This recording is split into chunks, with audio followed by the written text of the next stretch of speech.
Hey guys, we are live. This is Jennifer from the Shears Mindset, and we are live with episode 391. We've got our co-host Greg Cannon here tonight. How's it going? Good. How about y'all? Good. Just, getting over the little AG Cup COVID we got, but we're good. Same here. Glad that's over with. Everybody got sick except the champ, and that is our guest of the week that everybody wants to talk to is the new AG Cup champ, the 2022 AG Cup champ. We've got Ben Gossett, also known as Mr. Clean. How's it going, Ben? It's going very well. Thank you all for having me. You are welcome. Of course, we were excited to have you on. So for anybody that doesn't know you, I want you just to kind of tell our viewers a little bit about how you got into shooting and ended up working with the AMU, kind of your background a little bit. So I'm from Missouri, so there's not much more to do other than just to be outside and shoot, so from ever since I was a little kid, spent a lot of time with my dad and my brother, just outside shooting 22s and BB guns. And so I've always been interested, always grew up hunting up until even now. So going way fast forward, 18 years old, figure why not, let's go in the military. So I went in the Marine Corps, spent 4 years in the Marine Corps, and towards my last year, I was really wanting to just try and find a new hobby. So 2014, I got my first precision rifle. It was a 308 bolt gun, and started getting into local matches. And that kind of grew into a real passion. So 2015, I started 2-day pro level matches, and here we are now. It's 8 years in, and there's kind of no going back at this point. It's an awesome sport, awesome community, and it's just incredible. Yeah, It is fun. And now you're gunsmithing, correct? So I am gunsmithing. So I got out of the Marine Corps in 2014, went to school the next year, and I was recruited straight into the Army Marksmanship Unit. And that was just a huge blessing. It was real luck of the draw, just in timing and everything. So I've been gunsmithing for 5 years now in January. That's awesome. Be able to get your hands in it and do all that. So, so for anybody that lives under a rock and doesn't know, you did pretty good this past weekend at the AG Cup. And I think you went home with a big cup. And my biggest question is, were you able to clean the ice cream out of it? Yeah, we finally got the ice cream cleaned out. Yeah, the kids were really excited about that. I don't know where that started. I think it was the wife's idea or something, but the kids were dead set on eating ice cream out of that thing. So do we have that picture, Greg? We should share it. So I'll see if I can pull it up. It was a great picture. So I don't know, a day after the win, his wife posted a picture of his two adorable boys eating ice cream out of the cup, and said something like, "Don't worry, Ben, we're not messing up your cup," or something. It was adorable. They were eating ice cream like within 5 minutes of me getting home. They were so excited. That is hilarious. I'm sure that so do they understand that Daddy won? And yeah, I think so. Oh, there it is. Is that not precious? So, that cup's almost as big as they are. I don't think they understand first place yet, but anytime I come home with any sort of trophy, they think it's a win. So I'm okay with that. They're excited every time. So yeah, any sort of trophy's a win. That is hilarious. So this whole match was, we talk a lot about the AG Cup, and, the mental thing of it and how it's just different than any other match, because it has, for anyone that doesn't know and didn't watch our coverage, the AG Cup is a 3-day event. There's a 2-day match that's a classic 20-stage match, right? 10 stages one day, 10 stages the next day. There's a winner. But then there's a cut line also. And that cut line is how many people advance to the third day. And the third day is going for the big winning of $30,000. The winner gets $30,000. So it's a whole different thing with having to have 3 days worth of shooting and being, on your game the whole time. So at what point did the thought cross your mind, like, I might actually win this cup? Like, did you go into it going, I think I can win this? Or was it kind of like, I'll go and see what happens, and then it kind of dawned on you partway through that you might do it? Like, tell us a little bit about your thought. I think that every match I go to, I feel like I wouldn't go if I didn't feel like I had a decent chance on winning. And I kind of went in this match just the exact same way. It's a sport where it's just impossible to win every time. So this one, yeah, I really just treated it the exact same way. We shot the PRS finale about a month before, and I was kind of scrambling to get a gun ready for that one. And finally, about a week or week and a half before that match, I had a gun shooting really, really good, and it was consistent. So I feel like I did a lot of my work getting the gun set up for that one. Shot the finale, and it went really well. Placed 5th for the season. I got 6th at the finale, and I was really happy with my performance. I wasn't satisfied. It's hard to be if you're kind of a perfectionist, but moving forward to the AG Cup, I felt like I had a gun that was really solid, so I didn't really have to do a ton of work. So from that point, it was just all kind of mental preparation, getting ready for AG Cup. And it was a really cool match. It's a long match. It's really a marathon more than anything. So all the PRS matches, including the last AG Cup match I shot, was a 2-day match. So I really like the format of the 3-day.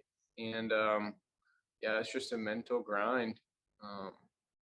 Where really, did you really place in the 2-day? So the 2-day was kind of a roller coaster. I started out pretty rough. So we started out on stage 1. I was in squad 1. And my first stage of the match, I dropped 5 points out of 10. So I knew from that point on, I needed to put the headphones in and kind of get pumped back up and just like try and, clear my mind, not let that get to me. And, I did everything I could to just kind of hang in there and kind of gain ground from that point. So I ended day 1 in, I believe, 19th place. I had a good season going in, so I knew that was going to help me if I was, going to stay around there. And I'd probably boost up from the cut line and get to day 3. But towards the end of day 1, I really started to shoot well. And let's see, day 2, I went from 19th to 2nd place. I had a really, really good day, which, I mean, what a good way to boost confidence more than anything. Yep. So you were 2nd going in. Mm-hmm. And then day 3, everyone, for anybody that doesn't know, everybody starts with a clean slate. So it doesn't matter if he was 1st or 2nd, you're still going to start with 0 on day 3, and everybody goes from there. So for anybody that wasn't watching, Ben not only won this match, but he cleaned it. He didn't drop a point. Every time he pulled the trigger, he hit the target. And these are tough targets. They were not, huge targets. These were positional stages, a lot of them, with some small targets. And I'll never forget the first stage that you did was like, I think one of the worst ones, because we were all like, oh, that stage is going to suck. It was in a blind. And you want to tell about that stage? Do you remember that stage? Well, so if you remember right, we had that fog come in, and so it was scheduled for our first stage, and you could tell our entire squad was pretty nervous. So it was in this real rickety deer blind, super bouncy. Like we've all kind of shot in it, and including the finale. So we all knew it had a whole lot of vertical and horizontal bounce once you got in there and got set up. So we had a plate rec at like 487 ish, 5 shots, and then we were alternating back and forth to a target, pretty small target. I think it was 75% IPSC at 1061 or something like that. So we were all nervous, and we had a little bit of a fog delay. So we kind of pushed forward from, I think Shannon and Tom got together and we're like, can't really see those far targets. So we're going to start going in to a little bit closer stages, closer course of fire so we can see the targets. So that ended up being a huge blessing for me, I think, because got through those first two close range stages clean, and was feeling really good. Saw the gun was shooting really well and kind of hitting exactly where I was expecting it to. By the time we got to that deer blind, I was first up. I was third in the shooting order, and I ended up being first up on that deer blind stage. And yeah, I mean, I don't really know what to say other than I made a good first wind call, and it hit exactly where I was expecting, and I was able to get a clean run on that, and that was a really good feeling. Really, really I'll good never feeling. forget. Everybody was crowded around to see, like, okay, how's everybody going to shoot this? Because you're the first shooter, and everybody's like watching. And you get up there and you're Mhm. like, impact, impact, impact, and everybody's like, dang. Anyway, you get to the end and you clean it, and you got out of the blind. And I think it was Austin was like, went up to you, and you were like, that was easy. then you're like, and then you were like, nah, good luck, man. Oh yeah, Austin, man, what a good guy. Like I knew from the first match I shot with him, it was gonna be just trash talk back and forth. So it's all friendly and in good fun, but yeah, we kind of battled back and forth with the trash talk the entire weekend, so that was fun. But yeah, it was definitely one that you could get in your own head with. That's how hard the stage was, for sure. Well, and so we were all watching the scores, as people are Mhm. shooting. I had the thing and I was watching the scores and kind of reporting out. So after the first stage, I'm like, okay, of 17 shooters, 9 cleaned their first stage, so Uh-huh. we have a tie, so then we go to the second stage and, okay, well, now only 8 have cleaned because one person dropped one or whatever it was. And then that stage was kind of the divider, Mhm. kind of divided it out a little bit because it got a little tougher. Those stages were a little harder. And so it was like, okay, now this many have cleaned it. And then we got to the fourth stage, and Mhm. it was you and Jason Green both had cleaned all 4 stages. Yep. And we were like, dude, this is crazy. And then finally, Jason unfortunately dropped one, but you continued to clean it. And so Mhm. we're like, that's 5 stages Ben has shot. And so it got to be a thing. Everybody was like watching to see if you had cleaned it. Were you aware of all that? Like, did you know everybody's stopping and it got quiet when you shot? I I was so focused, it was really hard to see anything going on behind me. I felt like I had like tunnel vision in a good way, that it was all just directed towards the targets and just kind of what the focus of what I was trying to do. So I didn't really see or kind of pay attention to what was going behind me. I was keeping an eye on the scoreboard, and I really think that was a really cool aspect of the whole thing. Like ultimate ballistics, like that needs to be part of the PRS for sure, because it was just so cool. The live updates, like the instant you were done with the stage, go over there and just at least just see what was going on. So I think Jason didn't check the scoreboard the entire day 3 or the entire match or something, which I mean, good on him for like that's just a mental machine being able to do what he did, and not seeing where anybody was at. I, on the other hand, I like the whole scoreboard aspect of it. I like to see what I need to do and see who's close to me and see, I don't know, like it's just a really cool aspect. So I knew it was going to be a battle between me and him for sure. The It was way things pretty, were going through the first four stages. it was pretty cool watching though, everybody. I mean, and the more like the later it got in the day and the more it was like, dude, now he's cleaned 7 stages. Oh my gosh, now he's cleaned 8 stages. What's going on? Oh, now he cleaned 9. And then we got to your 10th stage and it was like, at what point was there a point during the day that you were like, I might clean this whole match?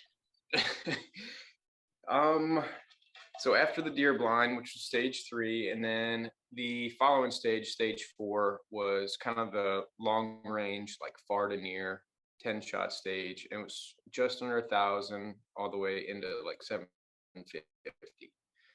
After cleaning that one, seeing where everything was, I felt really good with the top side, that first portion of day 3. So I was like, let's give it a run for its money. Like, let's try and clean this day. And I wasn't trying to get ahead of myself too much on the entire day.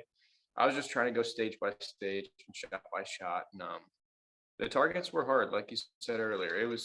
I knew the possibility of slipping one off the edge was totally understandable. Like, but I think after stage 6, my mentality definitely changed from like focusing on just trying to win the match to trying to clean the match for sure. You looked so calm the whole time. I mean, even when you shot, you didn't look rushed. You just got in position, pulled the trigger. Mhm. Got in position, pulled the trigger. Mhm. It was Yeah, actually fascinating to watch. I told myself that I was very confident going into day 3, especially after day 2. So I was like, I am going to intentionally not try and win a stage. I am going to go as slow as I possibly can. I have my shot timer and set it before every single stage. So yeah, I was just trying to use every second of the clock and get every single hit I could, and just see where everything went. And it worked out really, really good. I had a couple stages that were close. There was a couple like oohs and ahs on a couple of them just because I had some shots right before the buzzers. Um, but I'm very thankful everything was able to go as planned.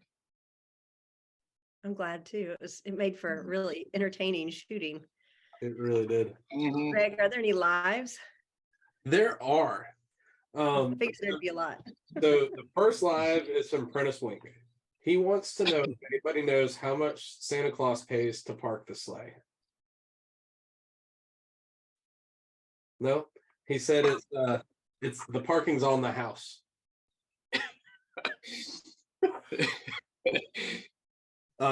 We have Grant Watson, who earlier he said Ben's the most humble superstar in our sport. He's been pulling for him in every match since shooting with him at Pig River, and after seeing how he carries himself and how good of a person he is.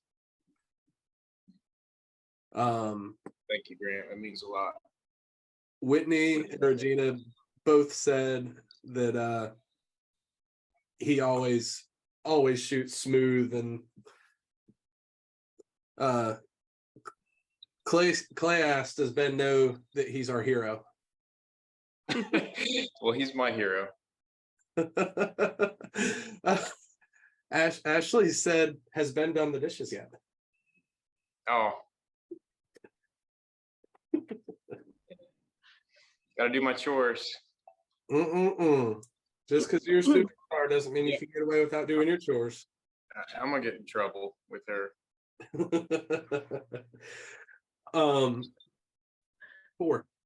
Gear, we've had lots of people ask questions, specifically what caliber are you shooting, and if you could kind of talk about some of the awesome gear you use to clean the AG Cup. Yeah, so my gun's behind me. I don't know if you guys can see it or not, but I shoot a 6 dasher. I've been shooting one since 2017 now. Um, go through all the parts, kind of starting from the front to the back. Right now I'm shooting an APA muzzle brake. I'm using a Bartline barrel for the last couple matches, kind of go back and forth barrel wise, kind of whatever shoots good. I've had a lot of good luck with Bartlines and Bruce and, Kriegers. So I'm not really partial to any sort of brand, but, going back, I shoot Impact Actions, Masterpiece Arms chassis, the BA comp, shooting Trigger Tech Diamond triggers. On top, I'm shooting Tangent Theta 525 scope with Gen 3 XR, and it's held on by a Hawkins one-piece 34 mil mount. I think that's about everything. Armageddon gear, shooting bags, really right stuff tripods. Sounds like a good setup there. Mm-hmm. Obviously, we saw it shoot. I mean, I think it shoots all right. I'd say It shoots okay. It shoots okay. It No, it does. shoots terribly well. Everything performs really, really good. Yep. I wouldn't compromise on any part of the setup at all. I really shoot with gear that I believe in. So I mean, I have nothing but confidence in everything. I hear you there. Did you, who chambers your gun? So I'm a gunsmith at the Army Marksmanship Unit. I'm fortunate to chamber all my stuff. I've been chambering my own barrels for ever since I got there. So 5 years now. I mean, that works great because then you can yell at the gunsmith at home. It's so nice because I can't blame anybody. Like, I gunsmith my own stuff. I load my own ammo and shoot my own matches. So it's nice to just rule out all the people that I can blame. So You're a one-man show. what kind of load do you load up for your rifle? I've been shooting Varget for a while. So right now I'm shooting 31.8 grains of Varget with a 105 hybrid, Lapua brass. I'm shooting BR4 CCI primers, and this particular gun went a little bit faster than what I've been running. I've been shooting 31.6 or 31.5 to 31.7 of Varget at 28.70 most of the season, and then this barrel just like to go a little bit quicker, so it's running really, really well there. That is awesome. Mm-hmm. So we're about at the midpoint of the show. Reminder, if you're watching us live on Facebook, ask any questions you may have here in the comment section, and we'll ask it live on air. Other ways to catch us, you can always check back on the Shooter's Mindset Facebook page. The videos stay up there forever. We usually upload to all the podcast apps the night after the show, and then finally everything eventually ends up on the Shooter's Mindset YouTube page. So that's a great place to look up some of the past episodes. I'm also working on trying my best to take all of our live video, all of our live feed that we got at the match, hours and hours and hours of video, and I was about to say, how many hours was it? That's right here someplace. So we got about 2 hours on Friday, 2.5 hours on Saturday, and over 4 hours on Sunday. So we're just going to kind of put those together into 3 separate videos because I know people try and go back and watch stuff later on down the road. So It's a little easier to find it there too. So exactly. Hopefully we'll get that up sometime over my Christmas holiday from work for you guys. that'll be cool. Have your boys watched you shoot? Yeah, we've been watching your guys' videos, kind of like going to the times that I shoot, and like they love it. They don't really understand what's going on. They just like to see Dad. So yeah, it's been really fun, and I really appreciate you guys doing what you do. It was fun. Yeah, most of the time, like I don't watch videos of myself at matches, so it's kind of different to just see, that replay. And it's just a really special match. So especially that last stage, I don't know how many times we've watched with them. Like it was just, I don't know. It was just different than any other match that I've shot so far. So I'm really glad you guys were able to capture that. We'll definitely save that for forever. That was a good moment. Greg, you had another live with gear? Yeah, we got 2 lives. Whitney asked, how heavy is your rig? So I put a little bit more weight in it this year. I was running it just over 20 pounds, and now it's just under 22. So it's got the full MPA BA kit in it, which makes the chassis about 8 to 9 pounds in itself. So it's not light, but it handles really, really good. So cool. Tony asked if there's any special steps that you do in reloading that you feel are like super important, and if there's any that people normally think is required that you don't think is really necessary, like cleaning the primer pockets or something like that. So, I mean, I'm not going to say this as advice to do this or not, but kind of picking it up from guys over the years, buddies out in Colorado, a lot of, or one specific one, he used to shoot, not really clean his brass, not worry about that. And I was like, what? How is that possible? Like, you don't clean your brass. How's it, chamber and everything, not have any residue in the chamber? But long story short, I ended up, shooting a couple back-to-back matches a couple years ago.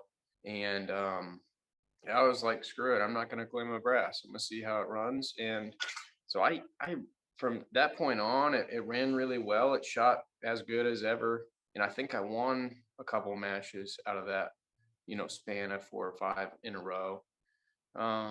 So I really don't clean my brass that much anymore. Definitely don't clean my primer pocket. So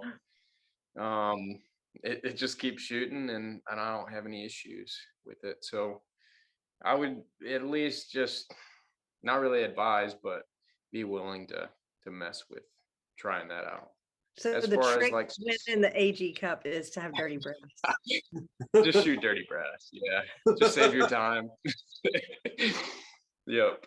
We'll show up to AG That's Cup it. next year. Every AG Cup shooter is gonna have like black brass. I haven't cleaned this since last year. Oh, So yeah, the real and blowing trick, primers and stuff.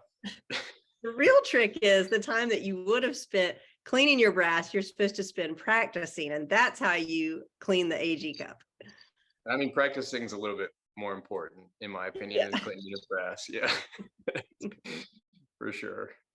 We got 2 more lives. One wanting to know if you're planning on going into business as a gunsmith for yourself when you're out of the AMU.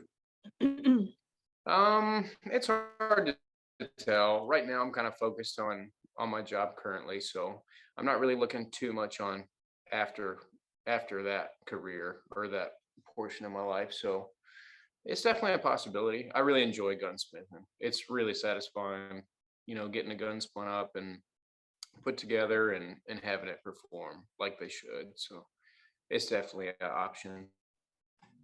That would be cool, kind of, when you get to the point where you could not only control your own destiny in shooting, but also be your own boss. Being my own boss is a good, it's a ultimate goal in life for sure. But that'll be future problems for me. And then Jacqueline asked, what timer do you use? So it's kind of funny. So the first time I used a timer was Pig River about halfway through this year. I think it was June or July. And I was like, man, I really want to try a timer at this match. And I went to Walmart and got the cheapest little Casio watch and cut the straps off and put some Velcro on the back of it. So I just Velcro it on my data card. So it's just a generic little Walmart watch, and it works great. Yeah, I don't think you need anything too fancy. Not at all. Just something that has a stopwatch that the button is easy to press at the start of each stage. And it's really nice having it on the data card. Like I said, I used it at the AG Cup day 3, and it really saved me a lot of times.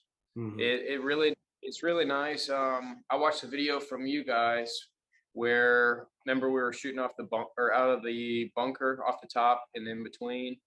And I had some issues getting my tripod in there. I just didn't have it at the right height. And so long story short, I had to adjust the tripod height, which took a little extra time. And most of the time without a shot timer, I probably would have had a little bit of panic mode set in. But, I checked my stopwatch, and I was able to, kind of remain cool and calm, and, looked at the watch and said, oh, I got 30 seconds for 5 shots. And just kind of like real smooth and slow, just shot those 5 shots without rushing. Yeah, I'm a huge fan of the timers. I picked up the Crush It timer that Chad Heckler makes, like right as they came out.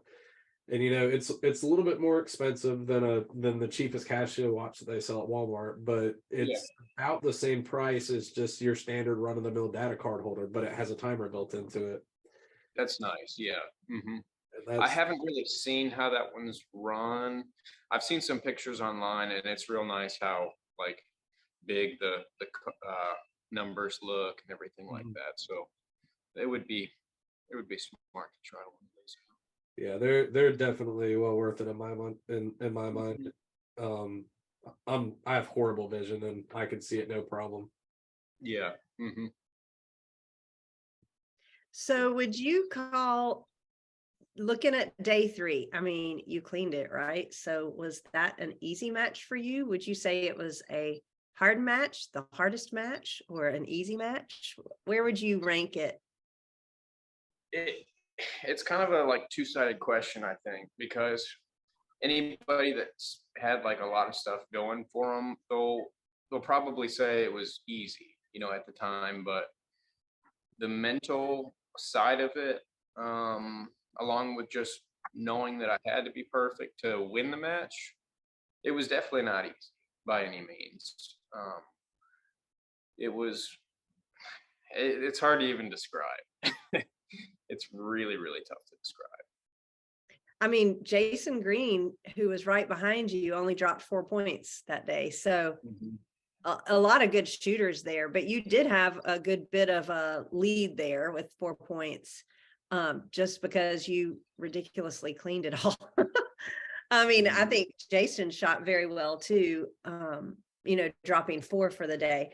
So it was kind of interesting watching, and like, yeah, it was crazy watching you clean all that stuff. Everybody, I've never been in a match where everyone just like was in awe, waiting to see what was going to happen there.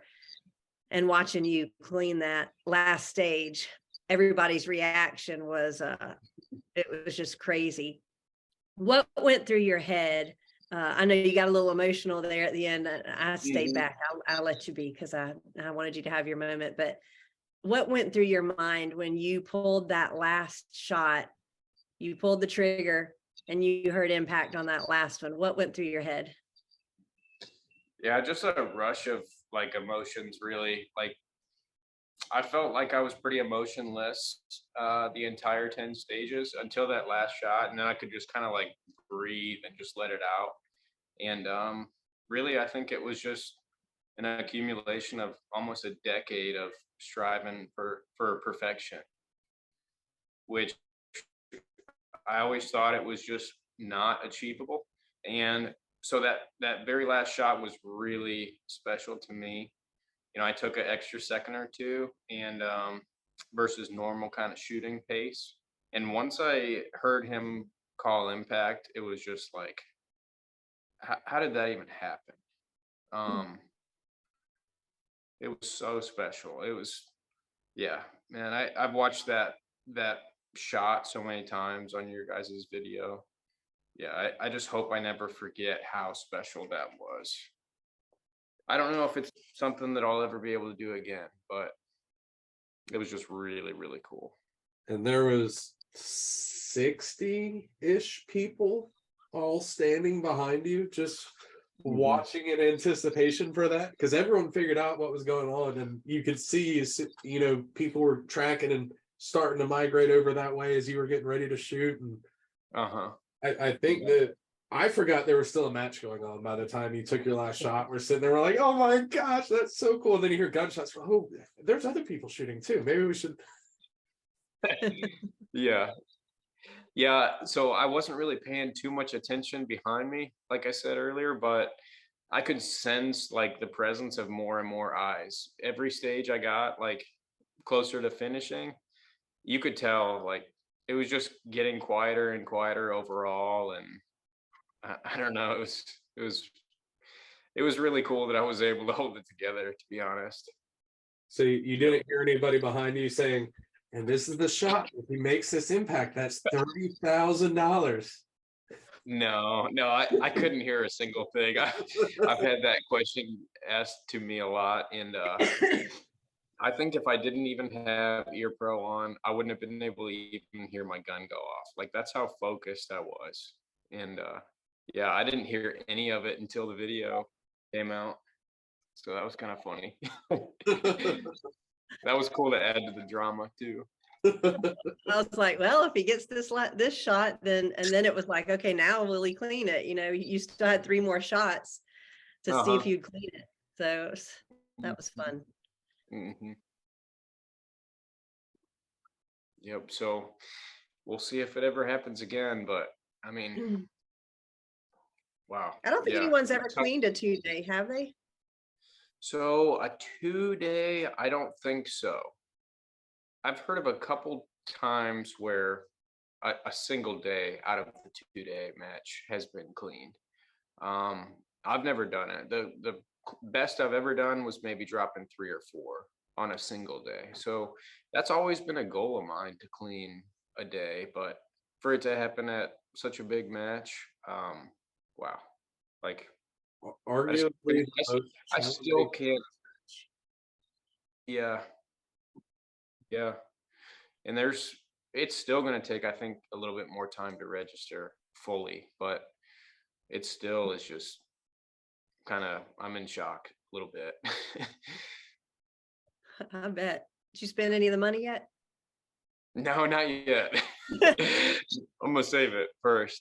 I don't And blame you. yeah, College. yeah, college fun for the boys for sure, maybe.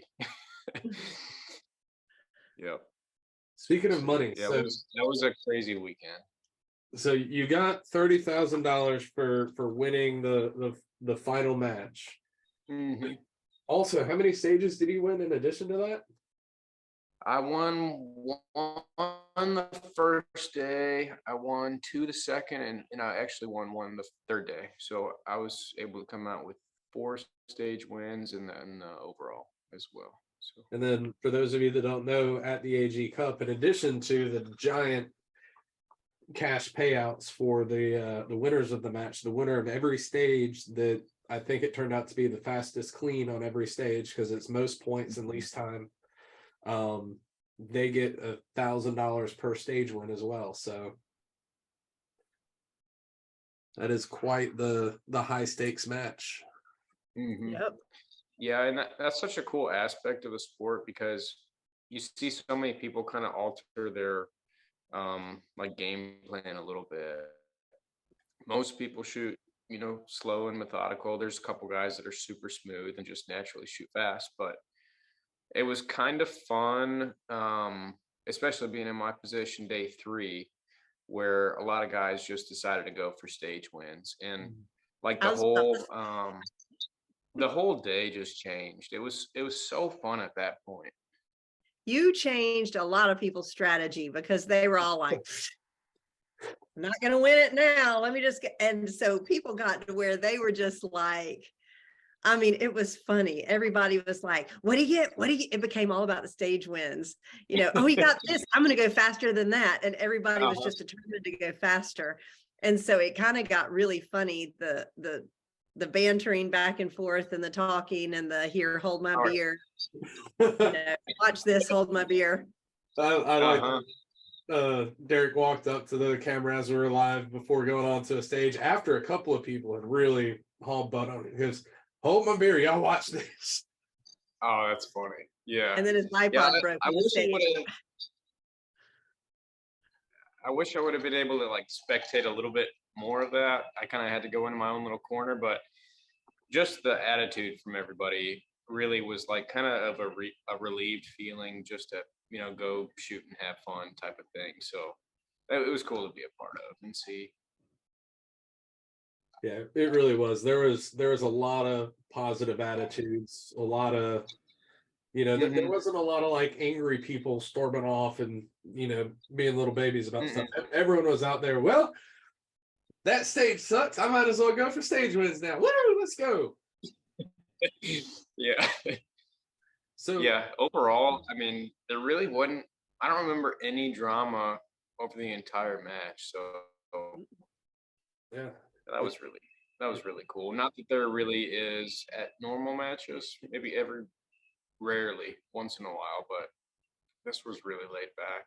I think overall, for as high of a stress of a match as it could have been or should have been, and it was, but pretty relaxed and laid back. it was. I'd say it was probably the chillest AG Cup that I've been to. Everybody was just out there, just happy as could be, having a good time, but still being serious. So Mm-hmm. Mm-hmm. you can't perform the way that you did without having a good mental process and a mental place. So what kind of goes through your mind before, during, and then after each stage? Do you have like a mental checklist that you go through, a song you sing to yourself? Do you got to have Miley jamming on the AirPods? I'm sorry. The first part of that question kind of cut out a little bit. Do you mind? Do you Yeah. mind going over that again? Yeah. So what's your mental process both before, during, and after a stage? What do do you have checklists that you do, or Not necessarily checklists. So no matter what happens during a stage, first and foremost, I know the match is me against me. Um, so knowing that is really important, and holding that value close to my heart is important because I'm not necessarily trying to beat anybody at the end of the day. So um, as far as mental checklist, I really try and take everything I can from all the information from the stage beforehand, or from the last stage. So I'm just really trying to focus and see what's happening downrange, trying to see exactly where I hit on plates, and kind of take that win call or success or failure into the next stage to learn and make the next stage the best stage of the match if I can. Um, but at the end of the day, just always trying to remain positive and you know try and go shot for shot, stage for stage, and most of the time find success, throughout the 2 day match. Do you listen to music? I rarely do. The first stage of day one was kind of a rare situation where I start off really, really rough. And I do remember putting my headphones in and trying to get like back in to my groove. And it helped for sure. Most of the time we don't have any service at K&M, so most of the time that's not even an option, but the Starlink helped a little bit, I think. you for those that didn't see that first stage, that was probably, and you can say better than I can, but from my perspective, that stage one, first Yeah. on day one, had to be the hardest stage there was. I could barely see the targets. Mm-hmm. And you were shooting. It was. It was definitely the hardest stage for me of the entire match. Even my hits, I was shooting on fairly fresh paint. The conditions were pretty rough. I couldn't see a single thing. So that's another part of like my mental strategy. If I shoot a stage and I wouldn't have done anything different at all, then I can't really be upset from it. I'll just kind of move on and try and regain some ground. It was kind of funny just thinking back. Like I dropped more in my first two stages my first 3 stages, day 1. Then I did, day 2 and 3 combined. So it was just kind of crazy thinking of, thinking You about kind of that got way. on fire. And how many did you clean on the second day? Second day, I dropped 7, so I felt really, really good with that. I don't know exactly how many. I have a matchbook here. If I had to guess, I cleaned 5 or 6 day 2. Yeah, 5 or 6 day Not too 2, I think. shabby out of 2 days to clean 15 out of 20 stages, 16, Yeah, something like that. and I think the match format or the courses of fire day 1, 2, and 3 were fairly even too. So yeah, going from, I think I dropped almost 19 or 20 after day 1, and then cutting that, by more than half for day 2, dropping 7, and then taking that momentum and going into a clean day 3 was a perfect way to end it. That's pretty So, cool. What was your favorite stage out of the entire 3 days? my favorite one to clean was definitely the deer blind. Yeah. After getting through that, I felt like I could kind of to breathe again. Um, it was really nice to be able to just like move on from that point and just like I don't know.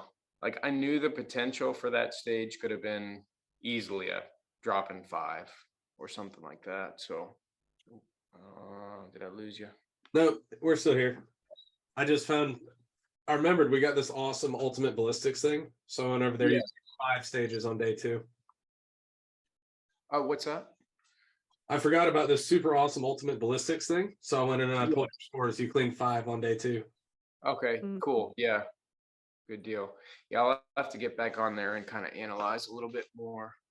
It's cool. You can go down into the details, even to the letter, to the, which exact targets did you hit and miss? Did you time Mhm. out? Did you not? It's pretty cool. That is really cool. We're going to have them on the show after Christmas in January. And if anybody has any suggestions, like they are hungry, wanting to know what people want out of it. And to be able to analyze, go back and look at things, even like, which target. I know Tom at the award ceremony was able to say which targets were missed the most out of the match. Like things like that to be able to analyze is really cool. I'm kind of a nerd and I like data. So to me, it's neat to go in and look at things like that. So it's kind of cool. So if anybody has any suggestions or questions for them, make sure you tune in on that one and ask the questions, because they want to make this like the best product for shooters and match directors and all that. But I think it is cool to be able to go back and look at that, analyze it a little bit. Mhm. Yeah, for sure. Yeah, that was cool. Definitely going.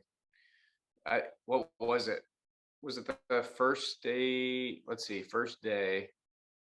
Tom was saying something like the least hit target was like that 700 yard or something. It was like a 1 minute plate or 6-inch plate at 700. Something like that. Yeah. I want to say That's it was not. on the tires. It might have been. I know that was definitely the lowest average, I want to say. Mhm. I can't remember. Greg, are there more lives? We are good on lives for now. So Ben, where do you go from here? Like you cleaned the AG Cup. Like what goal can you have after that? I've been thinking about that. Like, it'd be so fun just to retire at this point. But no, I can't do that. I was thinking like, so the first match of 2023 is probably going to be in Oklahoma at Clay Blackadder's match. And it's going to be so tough if I drop one on that first stage. Like after all of that work and then just dropping one. Like, I'm so worried about it. But no, I got to revamp my goals going into 2023. I think I'm really, my number one goal of 2023 is getting another 300 So 3 wins and doing everything I can to get that golden bullet for the overall PRS season. That's I know it's always gonna be good. a lot of work. Yeah. You'd Yeah, have a a lot of cup and a bullet. yeah, that would be all right. I'd be okay with that. And then maybe I can retire. So next year you're gonna come back to the AG Cup again? Oh, for sure. Yeah, 100%. Yep, 100%. Have you worn the belt to work?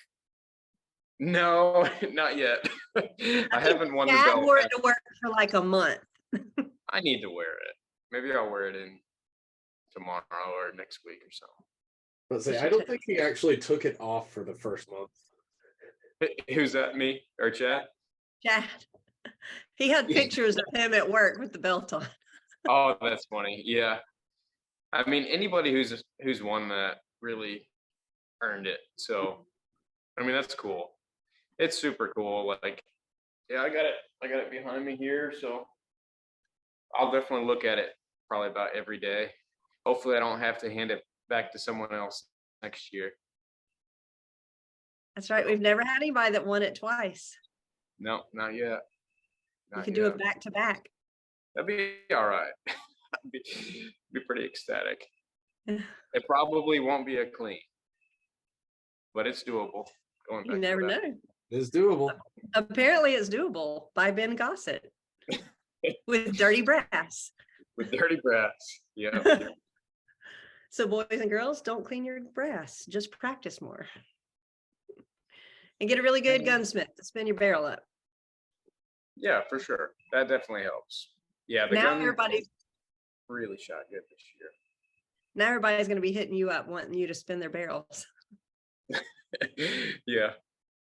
Well, there's a lot of good options out there in the country for sure. There's 100 good gunsmiths that spin barrels just as good as mine, and they should have confidence in that. I can't do this show without saying, Ben, that I think part of why everybody loves you is your humility, and you're just like, yeah, whatever. And you're just very down to earth and humble and one of the nicest people, I think, in the sport. And everybody says that. Everybody's like, oh, Ben Gossett's the nicest guy. Like everybody everywhere tells me that. So I think that is commendable to me equally, if not more than your shooting ability, that you're a good person and a good advocate for the sport. So That means a lot. That. Thank you. Yeah, I really just prioritize on just being myself at matches. I mean, a lot of matches, emotions run high, and people put in so much work in their sport and their craft, and they want to do best they can, and sometimes that can bring out the worst in someone. And I really try and just not let that get to me. I really try and just be myself. So that means a lot to me, what you said. Well, keep it up. Yeah. Thank you. Most definitely. Well, if we don't have any more lives, we can probably wind it down to shout outs. Do we got any more on the live stream? We are good on the live side. All right. Well, you usually start the shout outs, so go for it. All right. We have GSL Suppressors, Shooters and Sharpshooters of Augusta, our local indoor and outdoor range. PDC Custom, as Prentice mentioned before, it's not back there right now. My tripods are in the garage from setting stuff up, and I'm lazy and it's cold out there. Shooters World Powder, Hunters HD Gold, super awesome glasses for super blind folk like myself. Also a sponsor of TX Precision Matches. I learned that today. Fix It Sticks for when you break stuff. You could be pretty much as good of a gunsmith as Ben if you get your set of Fix It Sticks. And Vortec, because as I learned at my last match, again, you're supposed to clean these things. You really are. You don't have to clean brass, but you do have to clean your gun. Yes, clean the guns. At least occasionally. Ben, what shout outs do you have?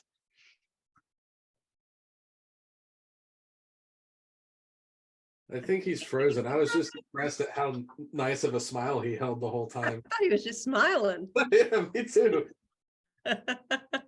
Let's see if Ben starts to. I mean, so many people, I can't name them all, but I want to thank my family. I want to thank God. I want to thank Army Marksmanship Unit. And I don't necessarily have, or I don't have sponsors that, support me 100% because of my position in the Army Marksmanship Unit. But I want to thank everybody that just supports the sport in general. Got so many good companies, and yeah, we couldn't do it without you guys. I want to thank ROs. They definitely don't get enough credit, and yeah, we just couldn't do it without you guys volunteering your weekends. And I think that's about everybody. Yeah, thank you guys for having me on, for real. It's a really good time. Yeah, everybody likes to hear thoughts and all those types of things from people that win and do well in this sport. So it's always fun to hear that.